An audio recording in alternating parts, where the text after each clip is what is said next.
রাষ্ট্রপতি ভবনে প্রধানমন্ত্রী শেখ হাসিনাকে আনুষ্ঠানিক সংবর্ধনা দিয়েছে ভারত। বাংলাদেশের প্রধানমন্ত্রী শেখ হাসিনা ভারতে রাষ্ট্রীয় সফর উপলক্ষে ভারতের নয়াদিল্লির রাষ্ট্রপতি ভবনে আনুষ্ঠানিক অভ্যর্থনা আয়োজিত হয়েছে। শনিবার সকাল ৯টার দিকে রাষ্ট্রপতি ভবনে পৌঁছালে প্রধানমন্ত্রীকে স্বাগত জানান ভারতের প্রধানমন্ত্রী নরেন্দ্র সিং মোদি। এরপর ভারতীয় প্রধানমন্ত্রী প্রেজেন্টেশন লাইনে প্রধানমন্ত্রী শেখ হাসিনার সঙ্গে তার মন্ত্রিসভার সহকর্মীদের পরিচয় করিয়ে দেন। বাংলাদেশের প্রধানমন্ত্রী মোদির সঙ্গে তার সফর সঙ্গীদেরও পরিচয় করিয়ে দেন।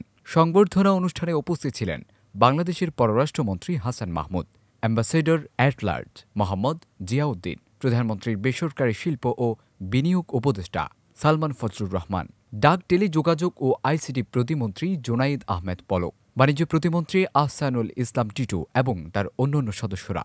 এ সময় ভারতের প্রধানমন্ত্রী নরেন্দ্র মোদির সঙ্গে নয়াদিল্লির রাষ্ট্রপতি ভবনে শুভেচ্ছা বিনিময় করেন দৈনিক কালবেলার সম্পাদক সন্তোষ শর্মা। নিউজ ডেস্ক, মেহিরুল মিরাজ, ভোরের আকাশ।